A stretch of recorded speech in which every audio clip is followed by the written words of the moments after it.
Bueno, entonces para comenzar tenemos que saber que una infección de vías urinarias es cuando hay una colonización y una multiplicación microbiana, generalmente va a ser de origen bacteriano y se puede dar en cualquier parte del tracto urinario. Va a estar asociado a manifestaciones clínicas que pueden ser variables, sobre todo dependiendo de la edad del paciente. Consideramos que es una bacteriuria asintomática cuando hay un urocultivo positivo en un paciente que no tiene ninguna sintomatología sugestiva de infección de vías urinarias y que tiene o no marcadores inflamatorios en el uroanálisis. La infección de vías urinarias puede ser una ITU alta, que la consideramos una pielonefritis aguda, o una ITU baja, que es llamada una cistitis o una uretritis. Y la ITU atípica es un concepto muy importante en pediatría. Más adelante vamos a ver que de esto va a depender si tenemos que hacer alguna imagen o no, y es definida cuando hay algún microorganismo que sea diferente a E. coli, cuando haya la palpación de una masa abdominal o vesical, una lesión renal aguda o crónica, cuando no haya respuesta al tratamiento después de 48 horas, cuando haya un chorro urinario que sea débil y cuando el paciente esté séptico o esté tóxico. Y definimos una ITU recurrente cuando hay dos o más episodios de ITU que incluyan al menos uno de pielonefritis o una ITU alta, un episodio de ITU alta más un episodio de ITU baja o tres episodios de ITU baja. En cuanto a la epidemiología, entonces tenemos que saber que después de las infecciones virales, sobre todo las respiratorias y las digestivas, esta va a ser la infección bacteriana más común.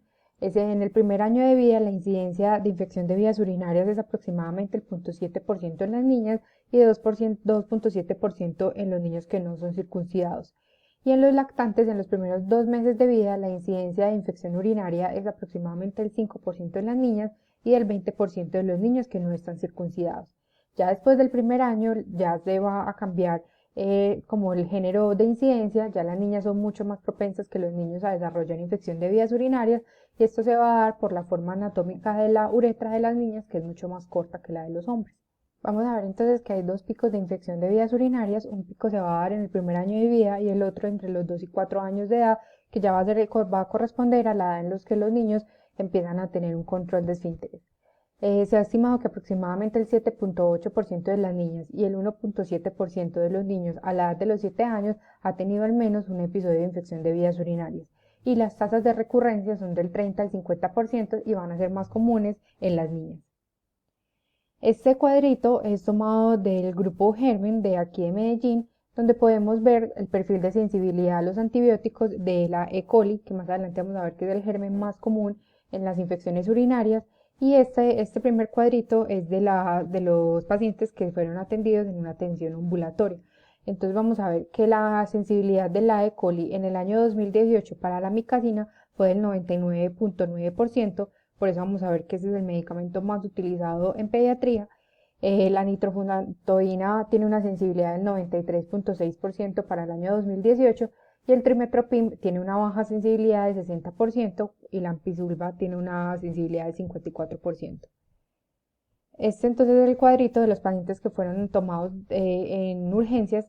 Vemos que la micacina acá también tenía una buena sensibilidad del 99.8%. Ya el trimestoprim tiene una sensibilidad del 53.6% y la ampicilva tiene una sensibilidad del 46.9%. En cuanto a los factores de riesgo, entonces tenemos que tener en cuenta que los niños que tengan un reflujo vesiculoenteral o una enfermedad renal, que tengan una disfunción intestinal o vesical, una fimosis patológica, sinequia de los labios mayores en las mujeres o en los hombres que cuando estén en el primer año de vida, cuando haya presencia de cálculos de obesidad o ausencia de lactancia materna exclusiva, son más propensos a tener una infección de vías urinarias. En cuanto a la fisiopatología, entonces las bacterias van a invadir y van a ascender el tracto urinario desde la uretra hasta la vejiga. La pielonefritis va a ser una infección urinaria que es superior, en la cual las bacterias y la respuesta inflamatoria posterior asciende aún más a los uréteres y a los riñones. Y puede haber una diseminación hematógena, esto es mucho más raro y es más común que se dé en los neonatos y en los pacientes que tengan alguna inmunosupresión. La E. coli lo que va a hacer entonces se adhiere a las células superficiales del revestimiento de la vejiga, luego van a invadir las células y se van a multiplicar. Estas células de la capa inferior que tienen bacterias podrían ser la fuente de una infección de vías urinarias que sean recurrentes. Y en la infección urinaria tienen un papel importante los receptores tipo TOL, que que son un componente importante de la defensa ante las infecciones de vías urinarias. Están en la superficie de de la vejiga y van a activar la respuesta inflamatoria del huésped para atraer los leucocitos a la superficie de la vejiga. En cuanto entonces a la etiología, como les dije anteriormente, la E. coli va a ser la bacteria más común que va a causar las infecciones urinarias en todas las edades, va a estar presente en un 54 a un 67% de los casos. La Klebsiella va a estar presente en un 6 al 7%, el Proteus de un 5 al 12%, el enterococo de 3 a 9%, las pseudomonas de un 2 al 6%, y hay otros gérmenes que también pueden causar infecciones de vías urinarias, como el estreptococo del grupo B, el aureus, la cándida y la salmonela, que pueden causar una pielonefritis a través de la ruta hematógena. No solo las bacterias entonces pueden causar infecciones de vías urinarias, también tenemos algunos hongos y algunos virus que me la pueden causar. Algunos hongos como la cándida, el aspergillus y el cryptococcus neoformans, y los virus como el adenovirus, el enterovirus, el coxsackie-virus y el ecovirus. Muchas veces las mamás van a referir que los pacientes van a tener algún grado de constipación o de estreñimiento, y tenemos que siempre preguntar esto cuando estemos ante un paciente con una infección de vías urinarias y preguntarnos si hay alguna relación entre la constipación y la infección urinaria. Entonces se ha visto que el estreñimiento con o sin encopresis está estrechamente asociado con infecciones urinarias que son recurrentes, y que el tratamiento comienza con una evacuación del recto sigmoides, luego mantenimiento con monitoreo de las evacuaciones, cambios en la dieta, mejorar la ingesta de líquidos, aumentar la actividad física y tiempos regulares para ir al baño. En cuanto entonces a las manifestaciones clínicas, anteriormente habíamos mencionado que eran manifestaciones clínicas variables, y esto se va a depender mucho de la edad del paciente. En los neonatos vamos a ver que no son síntomas muy inespecíficos que no me orientan fácilmente a la clínica y al diagnóstico.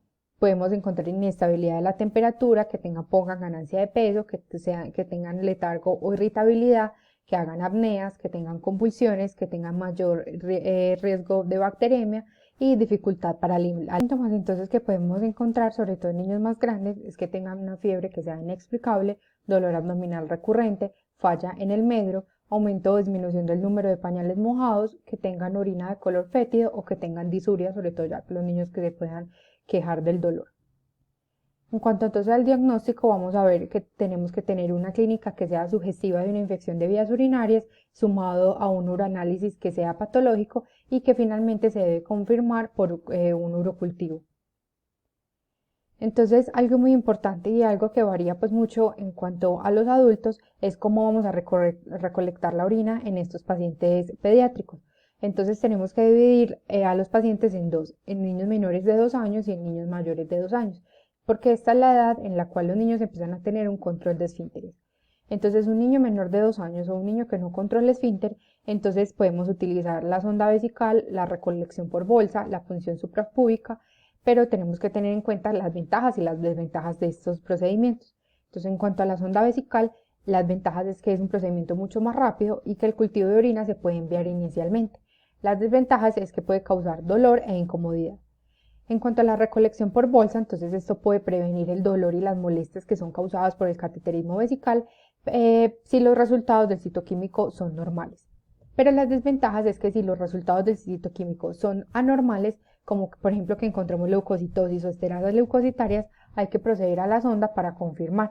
Puede tener una cantidad considerable de tiempo para que el bebé orine en la bolsa, por lo cual es mucho más demorado que recolectarlo por sonda vesical. Y en cuanto a la punción suprapúbica, entonces una de las ventajas es que la confirmación y el método inicial es la confirmación y el método inicial en situaciones urgentes en pacientes que no sean continentes, pero las desventajas es que es un procedimiento menos utilizado y es más doloroso e invasivo. Entonces, para los niños menores de 2 años, el principal método para recolectar la orina va a ser la sonda vesical. Ya los niños mayores de 2 años o los niños que ya tengan control de esfínteres, entonces pues, la sonda vesical y la bolsa generalmente son innecesarias, y la recolección generalmente se va a hacer por una micción espontánea. Cuando encontremos más de 5 o más células epiteliales escamosas, debemos repetir la muestra, porque esto me habla de tener una contaminación en la piel genital. En cuanto entonces a la interpretación del citoquímico, tenemos que saber que las esterasas leucocitarias van a tener una sensibilidad del 83% y una especificidad del 78%. Cuando encontramos los nitritos tenemos una sensibilidad del 53% y una especificidad del 98%. Los leucocitos en el sedimento tienen una sensibilidad del 73% y una especificidad del 81%. Cuando encontramos ya bacterias en el sedimento, entonces tenemos 81% de sensibilidad y 83% de especificidad. Y si ya tenemos esterasas leucocitarias, nitritos y bacterias, tenemos una sensibilidad del 99.8% y una especificidad del 80%. Tenemos que recordar que en los niños los nitritos van a tener una baja sensibilidad porque se requieren al menos 4 horas de recolección de orina en la vejiga para que las bacterias gram negativas me formen los nitritos. O sea que no siempre los vamos a encontrar, no siempre los tenemos que buscar, como muchas veces se encuentran en los citoquímicos de orina de los adultos. En cuanto al urocultivo, entonces tenemos que saber que más de 50.000 unidades formadoras de colonias de un único patógeno urinario es una bacteriuria significativa. De 10.000 a 50.000 unidades formadoras de colonia puede ser una infección de vías urinarias, sobre todo en los niños recién nacidos, en niños inmunosuprimidos, cuando hay anomalías del tracto urinario o en niños que ya estén recibiendo algún tratamiento antibiótico. Y cuando encontremos el estafilococo coagulasa negativo y Corynebacterium, generalmente no van a ser invasivos en los niños sanos y pueden ser contaminantes o colonizadores sin necesariamente causarme una infección. En cuanto entonces a las unidades formadoras de colonias según cada método de detección, entonces la punción suprapúbica con un solo microorganismo es positivo para infección de vías urinarias. En la sonda vesical, entonces cuando encontramos más de 50.000 unidades formadoras de colonia es positivo para infección de vías urinarias. Si tenemos de 10.000 a 50.000 unidades formadoras de colonia es una infección probable según el patógeno y el cuadro clínico. Y si tenemos menos de 10.000 unidades formadoras de colonia, decimos que es una infección que es poco probable. Pero si la muestra fue tomada por micción espontánea, entonces si tenemos más de 100.000 unidades formadoras de colonia, es positivo para infección de vías urinarias. Si tenemos de 10.000 a 12.000 unidades formadoras de colonia, es dudoso y debemos repetir. Y si tenemos menos de 10.000 unidades formadoras de colonia, es una infección que va a ser poco probable. En cuanto entonces al uso de imágenes en la infección de vías urinarias, estas son utilizadas para detectar anormalidades anatómicas o fisiológicas que pueden predisponer al desarrollo de una infección de vías urinarias. En el siguiente video vamos a ver cuándo están usadas o indicadas la ecografía, la cisturetrografía miccional y la gammagrafía renal.